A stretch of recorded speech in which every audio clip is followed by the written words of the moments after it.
Hello everyone, welcome back to another amazing podcast full of motivation, fitness and well-being. I'm very much excited to welcome our special guest Mrs. Sunita Sharma, a highly experienced women's fitness trainer जिनके पास 10 साल से भी ज्यादा का experience है और इन्होंने ना जाने कितने ही women की हेल्प करी है in achieving their fitness goals and transforming their lives. आज के इस एपिसोड में हम जानेंगे all about yoga inside inspiring story of a mother of 16 years old कि कैसे उन्होंने अपने होम मेकर से the owner of renowned fitness centre Malang aerobics studio तक की जर्नी तय की। This conversation is full of valuable advice just for you. तो आई नो आपको बहुत मजा आने वाला है, तो without wasting any time let's get started. Hi Sunita ma'am, welcome to the show. कैसे हो आप? मैं बहुत अच्छी हूँ और आशा करती हूँ कि YouTube के माध्यम से जो आपके व्यूअर्स मुझे देख रहे हैं वो भी कुशल मंगल होंगे। मैम, आज हम बात करेंगे फिटनेस के बारे में। ये एक ऐसी चीज है ना जिसके बारे में आजकल सारे ही कॉन्शियस हो रहे हैं, जो ना शायद पहले इतना नहीं था। और स्पेशली हम बात करें वीमेन की, तो आजकल they are getting more conscious about their overall health and fitness. You are doing a great job, क्योंकि आप वुमेन को फिट रखने का काम कर रहे हो भी लास्ट 10 ईयर्स से। Before we start the podcast, मैं आपसे जानना चाहती हूँ कि आपकी जो सोच की जो शुरुआत हुई, मुझे एक फिटनेस सेंटर चलाना चाहिए या फिर एक योगा स्टूडियो चलाना चाहिए, इसकी शुरुआत कहाँ से हुई? खुशबू, सबसे पहले तो मैं आपका धन्यवाद देना चाहूँगी कि आपने मुझे अपने YouTube चैनल पर इनवाइट किया और मुझे बोलने का मौका भी दिया। इसकी शुरुआत मैंने उस टाइम पर की थी, मैं खुद हाउसवाइफ हुआ करती थी और आफ्टर डिलीवरी मेरा वेट भी काफ़ी पुट ऑन हो गया था। 95-98 मेरा रहता था। अच्छा। हस्बैंड ऑफिस चले जाते थे, बच्चे स्कूल चले जाते थे, तो मैं घर पर बोर फील करने लगी थी, स्ट्रेस आने लगा था धीरे धीरे। इतनी कोशिश करने के बाद भी मेरा वेट कम नहीं हो रहा था। फिर इन सब के चलते हुए फिर मैंने एक दिन सोचा कि यार, अगर ये सारी समस्याएं मेरे साथ हैं तो और हाउसवाइफ के साथ भी होंगी। तो फिर मैंने उस दिन सोचा कि पहले हम खुद को फिट करते हैं, और आपको बिलीव नहीं होगा कि इसका सबसे अच्छा रिजल्ट रहता है कि ये बीमारियां पहले दूर करता है जब रिजल्ट्स आते हैं। तो मेरे साथ भी यही हुआ कि पहले वेट नहीं घटा मेरा और बीमारियां धीरे धीरे दूर होने लगी। जैसे कमर का दर्द था, हेडेक था, ये धीरे धीरे क्योर होने लगे थे।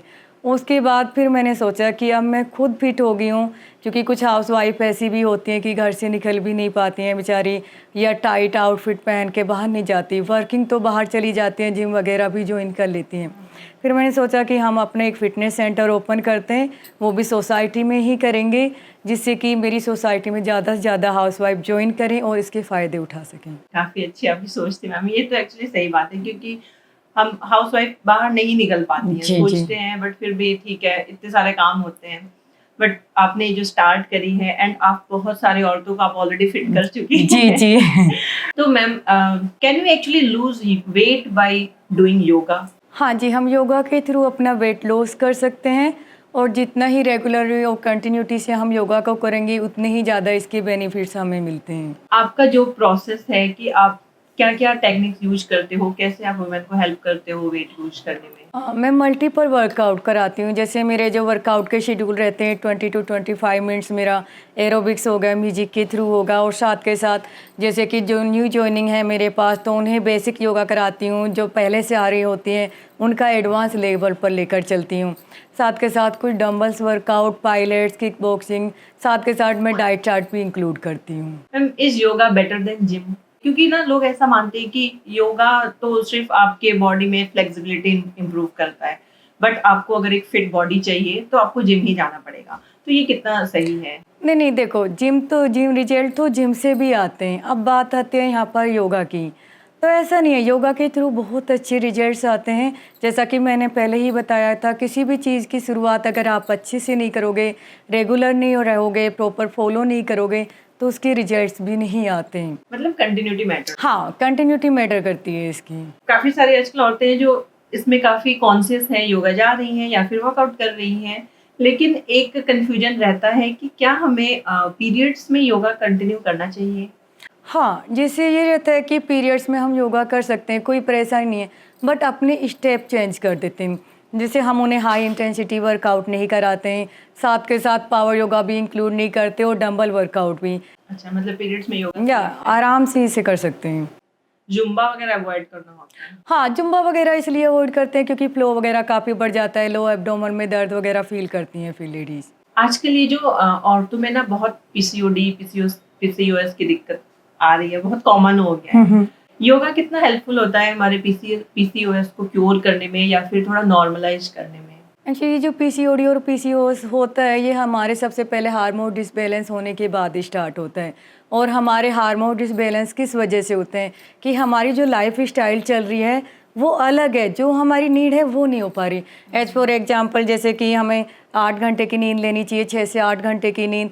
अब हमें जो खाना खाना चाहिए, मान लीजिए दोपहर का खाना अब हमें 1 बजे खाना है, बट हम अपने रूटीन में इतने बिजी हो जाते हैं कि वो दोपहर का खाना 1 बजे से 2 के बीच में ना खाकर 3 या 4 बज जाते हैं। तो हमारी हेल्थ लाइफस्टाइल का इस पे बहुत असर पड़ता है।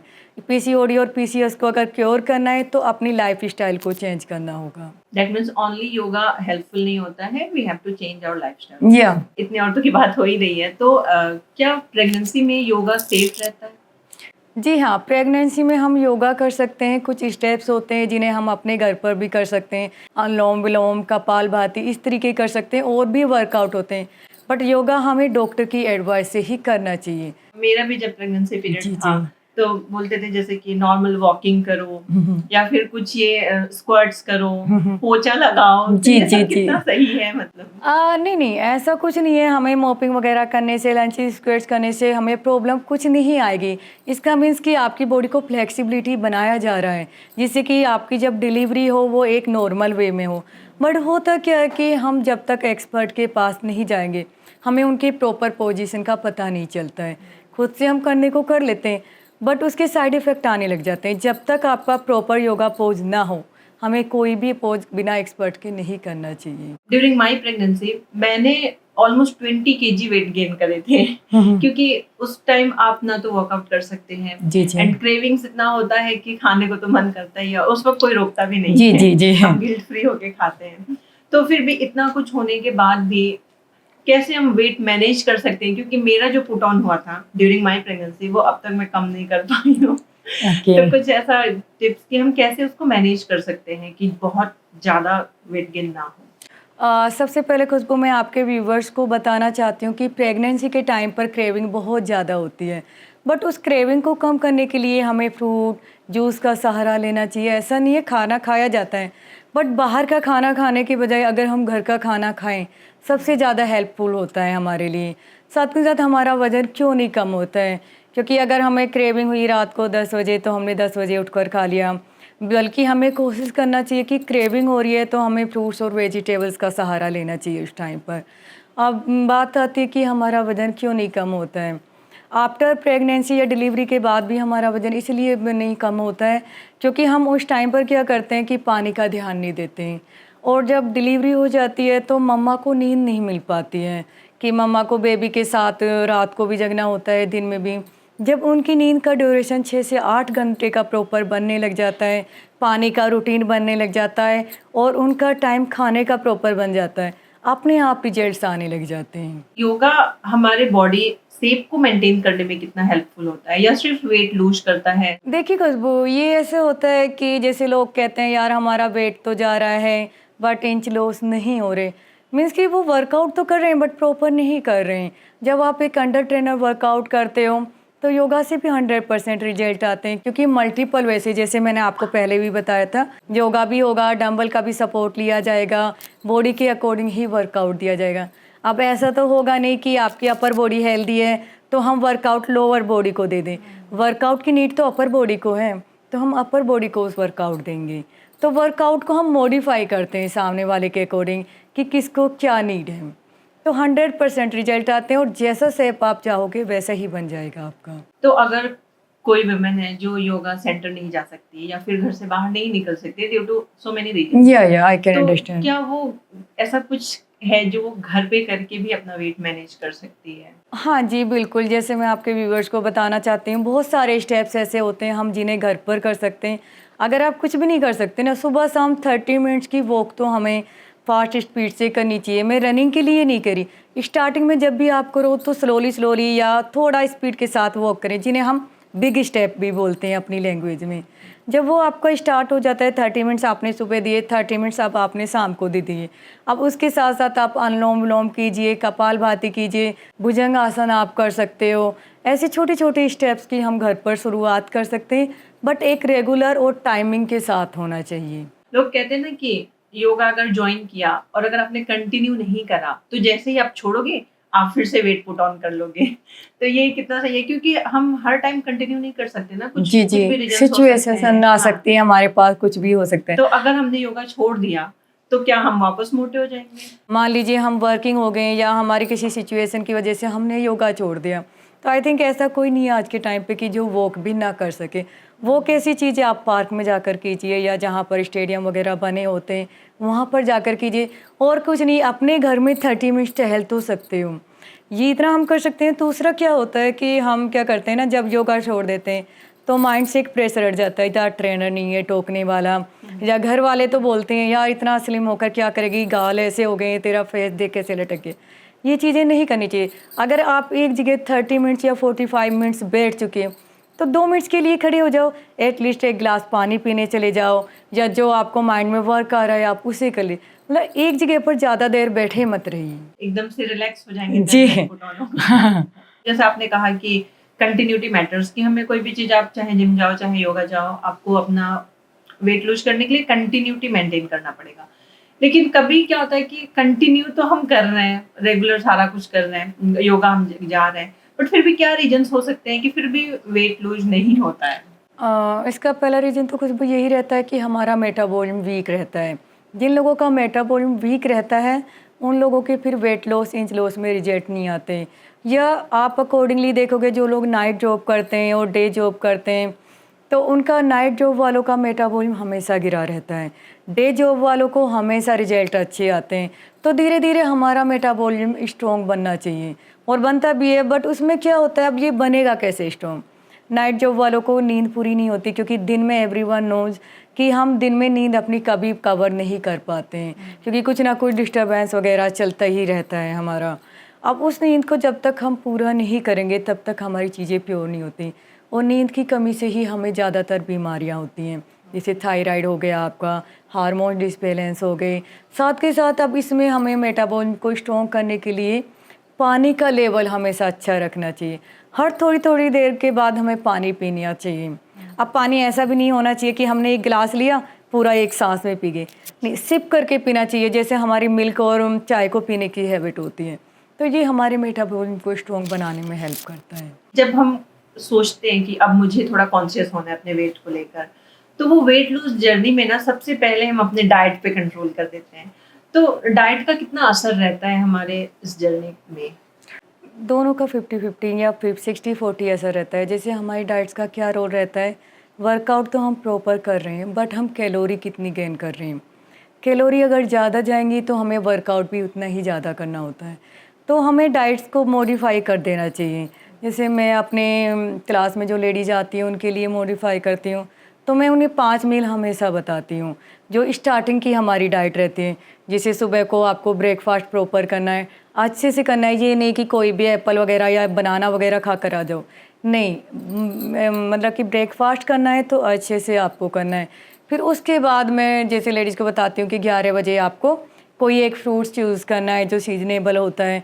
फिर 1 से 2 के बीच में आपको अपना दोपहर का खाना खाना है, और 6 बजे और 4 बजे आप कोई भी, जैसे आपके लिए चाट होगी बनाने के लिए, स्प्राउट चाट हम बना लेते हैं। अगर स्प्राउट चाट, जैसे कुछ लोगों को गैस एसिडिटी की भी प्रॉब्लम होती है, लेडीज़ को ज़्यादातर हो जाती है, अगर इतना भी नहीं कर सकते तो घर में जैसे कुकुम्बर हो गए आपके पास, कैरेट हो गए, अनियन हो गए, इनका मिक्स करके एक आप सैलेड बनाइए, लेट्यूस वगैरह यूज़ करके, आपकी बॉडी में पूरी मात्रा में सारी चीज़ें भी चली जाएंगी और वेट भी लॉस होता है। अब शाम के खाने की बात आती है, शाम का खाना हमें कभी भी हैवी नहीं करना चाहिए। आप एक तरीके से ये मान के चलिए कि हमारी पूरी बॉडी फुल डे एक्टिव रहती है, तो हमें उसके अकॉर्डिंग मील बनाने पड़ते हैं। बट नाइट में हमारा काम नहीं होता है। नाइट में क्या रहेगा कि खाना बनाया और खाया बस, और ज़्यादा बिस्तर पर हम लेट जाएंगे या गैजेट्स वगैरह का यूज करते हैं। तो शाम को 6 बजे हमें अपना खाना कंप्लीट कर लेना चाहिए। मैम, ये डाइट के चक्कर में कुछ लोग केटो डाइट आजकल बहुत चल रहा है, तो केटो डाइट हमारे लिए कितना हेल्दी होता है या फिर हमें इसको अवॉइड करना चाहिए? केटो डाइट देखो मेरे अकॉर्डिंग तो डेंजर होता है, केटो डाइट नहीं करनी चाहिए। अगर करना भी है तो डॉक्टर की एडवाइस से करना चाहिए, क्योंकि केटो डाइट के मैंने कई रिव्यू वगैरह मैं नाम नहीं लूँगी, काफ़ी मैंने ख़तरनाक पढ़े हैं उनके, कि पीछे भी आया था, 1-2 शायद एक्सपायर भी हो गए थे, मुझे ध्यान नहीं आ रहा, बट आया था कोई मॉडल्स या हीरो का इसके जरिए हुआ था केटो डाइट से। तो हमें डाइट को ना ऐसे करना, हमें देखो वो तो हम हैं नहीं हाउस वाइफ या जो वर्किंग है, कि भाई हमारे एक पानी का गिलास पकड़ाने के लिए भी हमारे लिए हेल्पिंग हैंड लगी हुई हैं, या हमारे बच्चों के लिए नैनी वगैरह लगी है, घर पर डाइटिशियन अलग बैठी हुई हैं, घर पर डॉक्टर्स भी हैं हमें चेक करने के लिए टाइम टू टाइम। तो हमें अपनी डाइट्स को अपने अकॉर्डिंग चलाना चाहिए, ना कि दूसरों का सुनकर। ये जो दूसरे होते हैं ना, ये हमेशा कभी अच्छी एडवाइस देंगे ही नहीं। ये क्या करेंगे, जैसे रिजल्ट्स आने लग जाएंगे आपको तो अरे यार तू तो देख कैसी होती जा रही है, तेरा चार्म खत्म होता जा रहा है। तो इस तरीके का मतलब पॉजिटिविटी, टॉक्सिक लोगों से हमें दूर रहना चाहिए। डाइट हमेशा सिंपल और घर की ही यूज करें। देखो मेरी बॉडी अलग है, आपकी बॉडी अलग है, अब आपका वर्क रूटीन अलग है, मेरा अलग है, तो हर चीज़ हर किसी को सूट नहीं करेगी। मैम ये केटो डाइट के बाद एक और बहुत कॉमन टर्म है जो मुझे सुनने को मिलता है, बहुत सारे ऐसे वीडियोज भी हैं, इंटरमिटेंट फास्टिंग। तो वो इंटरमिटेंट फास्टिंग वो क्या है और वो कितना हेल्दी है, या फिर क्या वो हमारे वेट लूज में हेल्प करता है? नहीं नहीं, देखो अगर हम रूटीन से करेंगे और सारी चीज़ें टाइम से लेंगे तो वो हेल्पफुल हो जाता है, बट हमें ये भी ध्यान रखना चाहिए कि हमारी बॉडी में किसी प्रकार की कोई मतलब इंजरी या किसी तरीके की कोई बीमारी वगैरह तो नहीं है। ऐसा तो नहीं है हम इंटरमीडिएट फास्टिंग करके कि जा रहे हैं ऑफिस के लिए या स्कूल या जॉब के लिए कहीं पर भी कि बेहोश होकर गिर जाएं। एक हर चीज़ का लेवल होता है, अगर उस लेवल के अकॉर्डिंग सारी चीज़ें ठीक रहती हैं तो पॉजिटिव रिजल्ट देगा। अब मान लीजिए मुझे एज फॉर एग्जांपल आपको या आपके व्यूवर्स को इंटरमीडिएट फास्टिंग करना है, बट क्या उनका बीपी ठीक रहता है? उसे करने से पहले उन्हें अपना बीपी भी चेक करना पड़ेगा। उन्हें ये भी देखना पड़ेगा कि उनका स्ट्रेस लेवल कितना है। उन्हें ये भी देखना पड़ेगा कि क्या उनकी नींद 6 से 8 घंटे पूरी हो पाती है। तो ये सारी चीज़ें मैटर करती हैं। What are the side effects of yoga? मतलब योगा अच्छा है, करना चाहिए, सभी करते हैं आजकल, लेकिन क्या उसका कोई साइड इफेक्ट भी है? नहीं नहीं, योगा का कोई साइड इफ़ेक्ट नहीं है। अभी आपने देखा था कोरोना काल में सबसे ज़्यादा योगा को ही आगे किया गया था, क्योंकि योगा एक ऐसी चीज़ है कि आप एक छोटे बेबी से लेकर और एक सीनियर सिटीजन तक सब लोग इस योगा को करते हैं। बस इसके फॉर्मेशन अलग होते हैं कि योगा का आज तक कोई साइड इफ़ेक्ट नहीं आया है। Does yoga helps in balancing the stress level? जैसे आजकल की लाइफ स्टाइल है और जैसे कोरोना काल था, कोरोना काल में तो काफ़ी स्ट्रेस वगैरह लोगों को घर बैठे बैठे भी हो रहा था। इवन अगर हमारे नेबर्स को या रिलेटिव्स को कोरोना हो गया है तो एक माइंड में आ गया था, अरे यार इसको हो गया है, हम तो कल या परसों ही मिले थे, कहीं हमें नहीं हो जाए। जब हम योगा करते हैं, मेडिटेशन योगा या इसके बेसिक स्टेप्स कुछ हो जाते हैं, तो उनसे क्या होता है कि हमारा माइंड पीसफुल हो जाता है। फिर ये जो स्ट्रेस जो हमारा बढ़ता चला जाता है ये कम होने लग जाता है इससे। कोरोना की जब बात हुई मैम, तो कोरोना में जैसे कि हम सबको पता है कि सारे लोग घर पे थे, तो उस वक्त आपने कैसे मैनेज करा योगा कंटिन्यू करना? क्योंकि तब तो आप अपने स्टूडियो नहीं जा सकते, लोग औरतें आपके पास नहीं आ सकती। जी खुशबू, ये आपने बहुत ही अच्छा क्वेश्चन किया था। इवन ये कहते हैं ना, कोरोना लोगों का बहुत कुछ लेकर गया तो मुझे तो देकर गया। रियल में मैं इसके बारे में बताऊंगी, क्योंकि मेरा लास्ट डे था और लॉकडाउन, क्लासेस वगैरह सबके बंद हो चुके थे, स्कूल वगैरह। नेक्स्ट डे लॉकडाउन था, मैं शाम को बड़े उदास मन से घर गई, यार मेरी लड़कियां पता नहीं कैसे योगा करेंगी, क्या करेंगी। तो सडनली मैंने देखा ना, मेरे हस्बैंड ने स्काइप पर कॉल कर रहे थे, तो मैंने कहा यार अगर आपको सामने वाले बंदे को कुछ समझाना हो तो पहला क्वेश्चन तो यही था, आज उदास क्यों आई है, तेरी तो जान है ना मलंग। मैंने कहा हाँ यार जान तो है, बट मेरा स्टूडियो बंद हो जाएगा, बट स्काइप पर आप कॉल तो ले रहे हो, अब मान लो आपको फिजिकली कुछ गाइड करना हो तो कैसे करोगे। तो इसमें मैं अपने हस्बैंड को थैंक्स करूँगी कि उन्होंने मुझे बताया कि कैमरा आपको सेट करना होगा, सामने आपको फोकस बनाकर उन्हें गाइड करना होगा, किस तरीके से होगा। और आपको बिलीव नहीं होगा, जैसे ही मैंने ये सुना ना तो माइंड में एकदम आ गया कि हाँ यार मेरी एक आईडी बनी हुई है स्काइप की, जब हस्बैंड अब्रॉड रहते थे, और आज उस आईडी का यूज़ करने का टाइम आ गया है। तो मैंने तभी विदिन 5 मिनट्स में क्लास में मैसेज डाला कि सभी स्काइप आईडी बनाओ, मुझे दो और मैं सबको ऑनलाइन सेशन सिखाऊंगी। और कोरोना काल में मैंने इसे 2-3 मंथ्स फ्री भी कराया था, लोगों को गाइड किया कि आपके स्टेप इस तरीके से चलेंगे। कैमरा में क्या होता है कि मिरर इमेज आती है, तो जब हम कमांड देते हैं ना राइट लेग करने हैं या राइट हैंड चलाना, तो सामने वाले को दूसरा हैंड दिखता है, मतलब मिरर इमेज आ गई। कमांड राइट किए उसे दिख लेफ्ट रहा है, तो ऐसे आ जाता है इसमें। तो मैंने इसको 2-3 मंथ्स फ्री सेशन चलाए थे, सबको अच्छे से कराया था। आज उसी का ही नतीजा है, मुझे इंटरनेशनल लेडीज़ भी ज्वाइन करती हैं। मतलब आपके क्लाइंट्स इंटरनेशनल भी हैं। जी मैम। मैम ये ज्यादातर लोगों को पता नहीं होता, इंक्लूडिंग मी ऑल्सो, कंफ्यूजन रहता है कि योगा करने का बेस्ट टाइम क्या होता है। हमें मॉर्निंग टाइम में करना चाहिए या फिर इवनिंग टाइम में करना चाहिए? What which is the best time for yoga?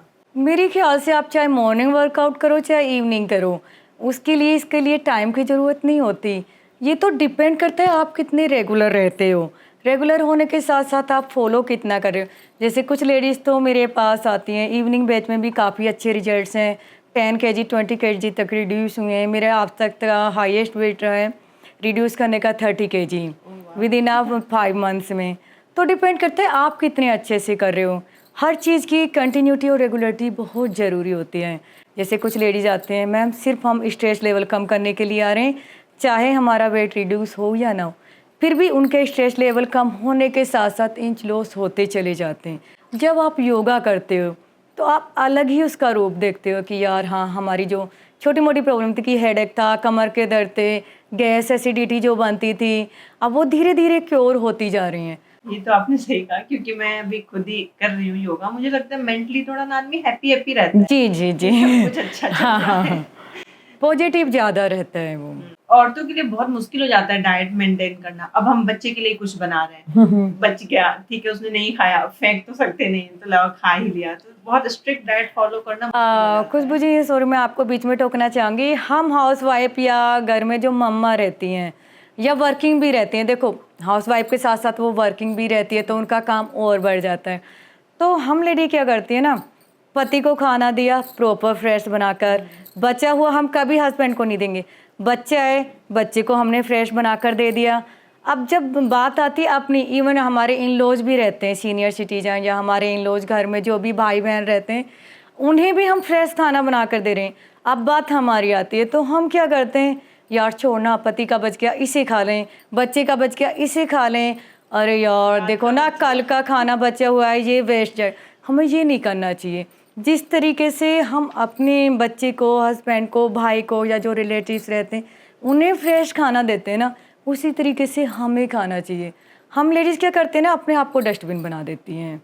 ये आदत बहुत बेकार होती है लेडीज़ की, तबकि हम लेडीज़ घर का इंजन होती हैं। मान लीजिए कि घर में सब एक्टिव हैं, काम पर जा रहे हैं, टाइम शेड्यूल सारा में, अब हम बीमार हो गए या XYZ कुछ प्रॉब्लम होगी हमें, हमारा घर भी ऐसे ही पड़ा, हस्बैंड को भी टाइम से खाना नहीं मिला, बच्चे को भी टाइम से खाना नहीं मिला, या घर पे जो भी आ रहा है उसको उसका भी हम वेलकम अच्छे से नहीं कर पाए। तो इसलिए हम घर का इंजन होते हैं, और जब तक इंजन अच्छा है आपका, बाकी डिब्बे अपने आप मस्त चलते रहते हैं, रेस्पॉन्स अच्छे आते हैं। ओके मैम, आपको तो इतने साल का एक्सपीरियंस है, आपके पास बहुत डिफरेंट टाइप ऑफ वुमेन आती होंगी, ऑनलाइन ऑफलाइन, आप तो इंटरनेशनल क्लाइंट्स भी आपके आते हैं। तो आपको क्या लगता है कि कौन ज़्यादा मेंटली हैप्पी रहता है, जो वर्किंग वुमेन होती हैं या फिर जो होम मेकर होती हैं? मेरे अकॉर्डिंग तो मतलब कि वर्किंग ज़्यादा हैप्पी रहती हैं। रीज़न मैं बता देती हूँ कि एक तो वो बिजी रहती हैं, ठीक है, इधर उधर की गॉसिप से दूर रहती हैं। दूसरा रीज़न क्या रहता है वर्किंग लेडीज़ के साथ, उनका एक टाइम शेड्यूल बना रहता है। मेरा ही मान लीजिए कि मेरा एक टाइम है, मुझे इस टाइम उठना है, इस टाइम अपनी सारी चीज़ें करनी है, उसके बाद रेस्ट भी करना है, फिर शाम की क्लासेस भी रहनी है। अब ऐसा नहीं है, हाउसवाइफ भी खुश रहती हैं। मैं तो देखो पहले हाउसवाइफ भी रह चुकी हूँ और अब वर्किंग भी हूँ। इसलिए मैंने आपसे हाँ हाँ हाँ। तो हाउस वाइफ के साथ थोड़ा क्या होता है ना, बोरियत फील करने लग जाती हैं। Is yoga safe for babies also? Yoga तो सभी एज के लिए सेफ होता है। अब बात आती है बच्चों की, तो क्या होता था पहले के टाइम पर भी योगा होता था। आपने सुना होगा ना कि हमारी नानी या दादी हमसे बोलती थी, बच्चे के हाथों के मूवमेंट्स ऐसे करते रहो, लेग आगे पीछे करते। तो हम यही तो कराते हैं। अब मान लीजिए कि लेग वर्कआउट कराना है, तो इसमें एक स्टेप्स आता है हमारा कि लेग को स्ट्रेट करो, बैक करो, स्ट्रेट करो।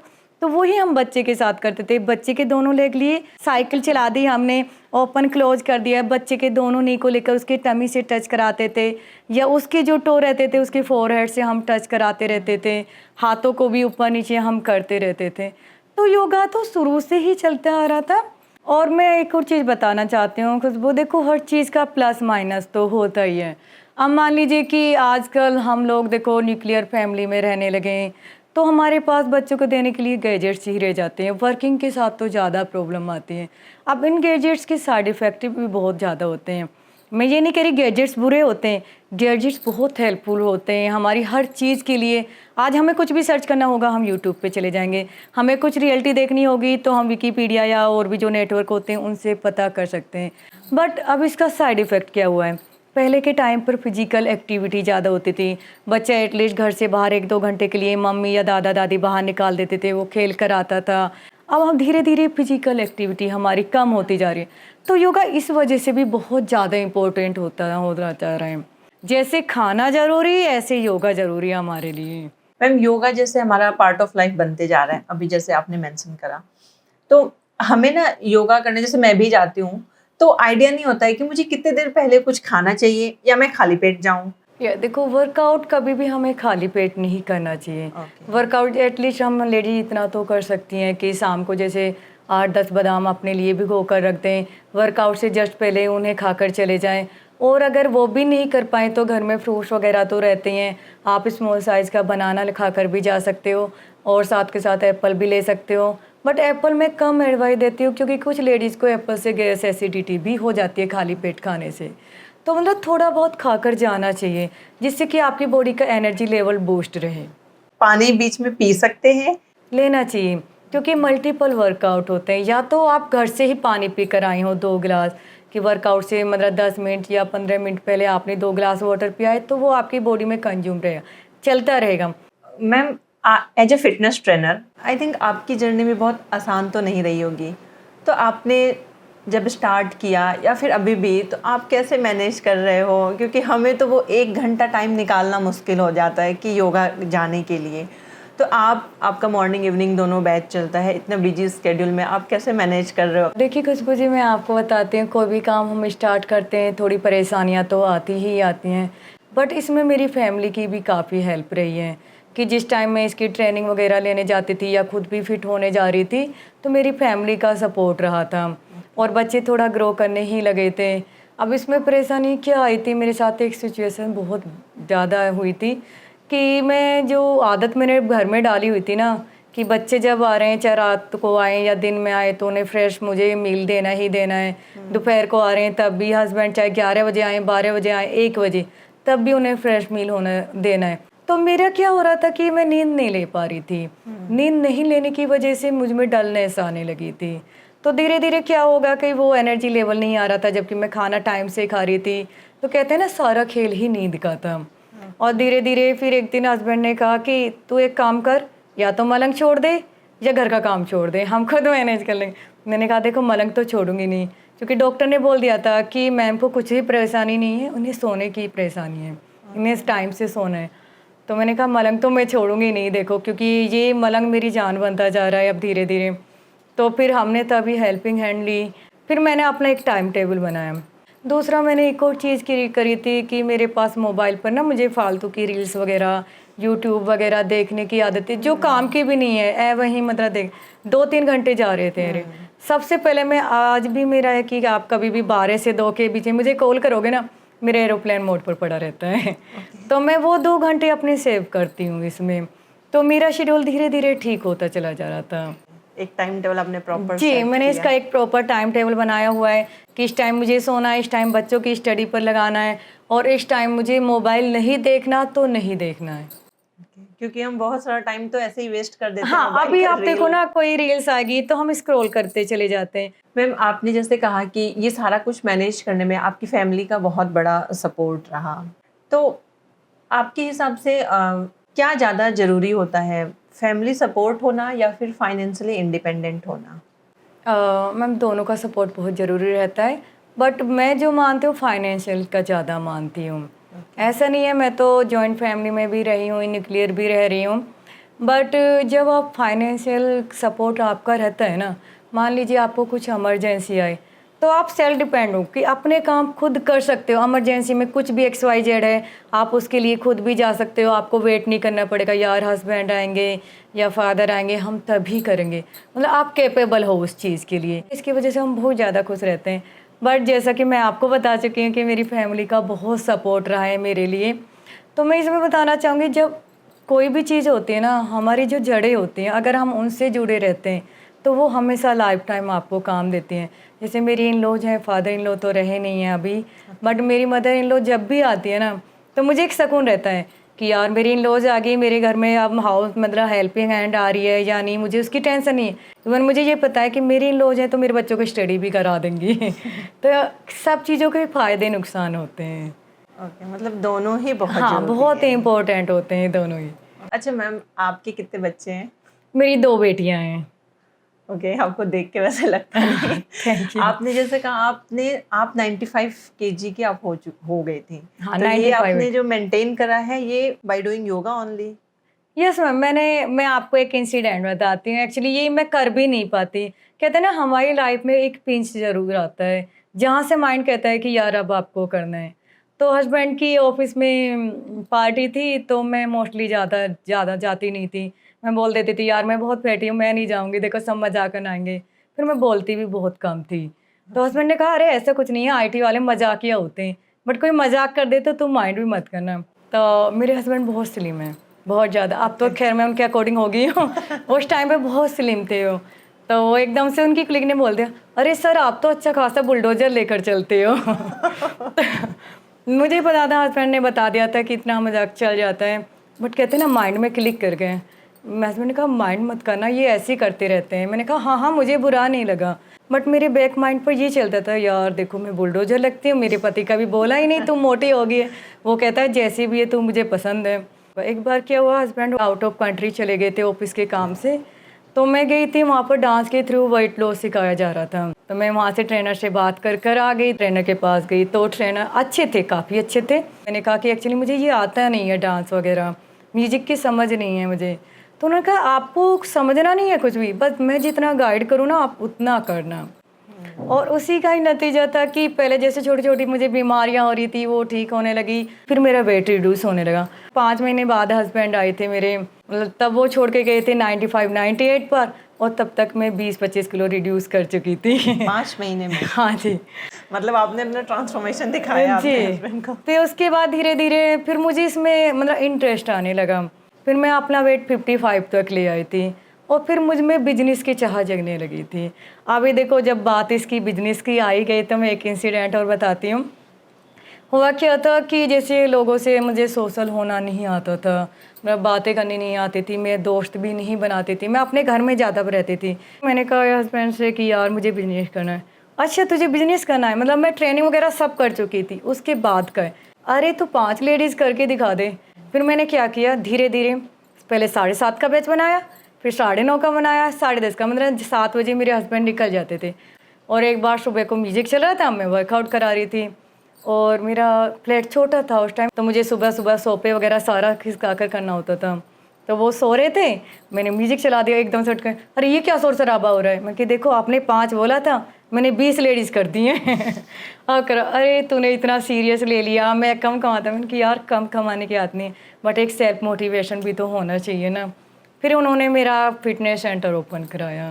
मतलब मैम आपने इस चीज़ को प्रूव किया कि अगर आप खुद कुछ करना चाहो देन आपको कोई रोक नहीं कहते हैं सकता। जहाँ चाह रहती है वहाँ राह भी मिलती है। कहते हैं ना सोती आंखों से तो सपने सब देखते हैं, बट सोने के साथ साथ अगर जगी आंखों से सपने देखो तो ज़रूर पूरे होते हैं।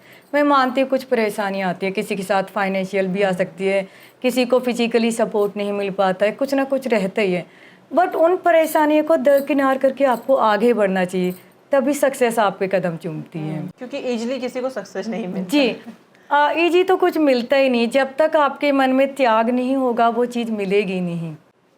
क्योंकि आपकी जो जर्नी रही 95 से आपने वेट रिड्यूस करा 55 एंड देन अभी आप इतना सक्सेसफुली अपना बिजनेस रन कर रहे हो, ये बहुत मतलब काफ़ी सारी औरतों के लिए मोटिवेशन है ये। जी। आप मेरे ऑडियंस के लिए कुछ बताएं, क्योंकि बहुत सारी ऐसी औरतें हैं जो बहुत कुछ करना चाहती हैं, दिमाग में बहुत सारी चीज़ें चलती हैं, बहुत सारे क्वालिफिकेशंस होने के बाद भी कभी किसी को सपोर्ट नहीं मिल पाता, कभी कोई फाइनेंशियली इतना स्ट्रांग नहीं है, या फिर जो भी रीजंस हैं, या फिर कभी तो सोसाइटी प्रेशर इतना होता है ना, कभी अपने इन लॉज सपोर्ट नहीं कर रहे हैं, या फिर लोगों के सुनने के डर से नहीं कर पाती हैं, अपने ड्रीम्स छोड़ देती हैं। उनके लिए आप कुछ 2-4 वर्ड्स आप कहो। या श्योर मैम, खुशबू मैं बताना चाहूँगी कि एक पहली बात तो ड्रीम्स कभी छोड़ने नहीं चाहिए। छोटे छोटे ही स्टेप लो। मान लीजिए एक ह्यूज नंबर पर नहीं करके उस चीज़ को आप घर से भी तो शुरुआत कर सकते हो। मैंने भी घर से शुरुआत करी है, और कुछ एक्टिविटी तो ऐसी होती है कि आप घर से बड़ी ईजिली उन्हें कर सकते हो। अब रही फैमिली सपोर्ट की, तो आपका टाइम टेबल सटीक होना चाहिए, मतलब प्रॉपर बना हुआ होना चाहिए। जब आप छोटे छोटे कदम से आगे चलते हो ना, वो 1 कदम 2 कदम 4 कदम धीरे धीरे करते हुए काफ़ी लंबे से चलते हैं। मान लीजिए आज पहली सीढ़ी चढ़े आप, कल दूसरी चढ़ोगे तो पहली सीढ़ी तो क्रॉस कर दी ना आपने। आप इसको ये मत देखिए कि नीचे से ऊपर जाना है, आप ये देखिए कि आपको ऊपर जब जा रहे हो उसमें से आप 2 सीढ़ी पार कर चुके। एज फॉर एग्जाम्पल मैं बताते हैं, अगर जैसे श्री राम जी का वनवास था 14 वर्ष का, अगर कौशल्या माता ये सोचती कि 14 वर्ष वो कैसे रहेंगी, तो वो नहीं रह पाती। बट वो काउंट कर रही थी, यार 14 वर्ष में से 1 दिन निकल गया, मेरे बेटे के मिलने में इतना टाइम रहेगा, अब 2 साल निकल गए, इतना। ऐसी हमारी सक्सेस होती है। वो स्टेप आपको लेना या पड़ेगा, है। पहला स्टेप आप उठाइए, दूसरे अपने आप उठते चले जाते हैं। मैम आपसे बात करके मुझे तो बहुत अच्छा लगा, आपकी स्टोरी जानकर मुझे पर्सनली मैं बहुत ज़्यादा मोटिवेट हुई। एंड मैं बस आपसे 2 लाइन में चाहती हूँ कि आप मेरे ऑडियंस को भी बताओ, जो औरतें हैं घर पे हैं या फिर परेशान रहती हैं कभी, या फिर परेशान नहीं भी रहती हूँ, फिट नहीं रह पाती, है ना, हैप्पी हैं बट फिट नहीं है, अपने डाइट पे मैं ध्यान नहीं दे पाती, उनके लिए आप कुछ 2 लाइन जो वो घर पे रह के कर सकें, सो दैट कि उनका फैमिली लाइफ अच्छे से चलता रहे एंड साथ ही वो भी हैप्पी रहें। हाँ, मैं आपके खुशबू व्यूअर्स को बताना चाहती हूँ जो आपके चैनल के माध्यम से मुझे देख रहे हैं, कि सबसे पहले लाइफ में अपना टाइम टेबल बनाएं, उसके बाद टाइम से खाना खाएं। एटलीस्ट घर में ही आप 30 मिनट्स की वॉक स्टार्ट करें, और साथ के साथ आप उसमें कुछ स्टेप जैसे अनुलोम विलोम, कपालभाति, अगर आपको प्रॉपर आपकी कमर ठीक है तो भुजंगासन भी कीजिए साथ के साथ। इससे क्या होगा, स्ट्रेस लेवल भी दूर होगा, आपकी डाइट भी बैलेंस रहेगी, टाइमिंग से लोगे, और साथ के साथ आप हैप्पी भी रहोगे। ओके, मतलब अपने लिए टाइम निकालें। जी, अपने लिए टाइम एटलीस्ट निकालें। थैंक यू मैम, आप हमारे शो पर आई, मुझे बहुत अच्छा लगा। थैंक यू खुशबू, मुझे भी बहुत अच्छा लगा कि आपने अपने शो पर बुलाया मुझे, और साथ के साथ अपने व्यूवर्स तक मेरी कहानी पहुंचाई।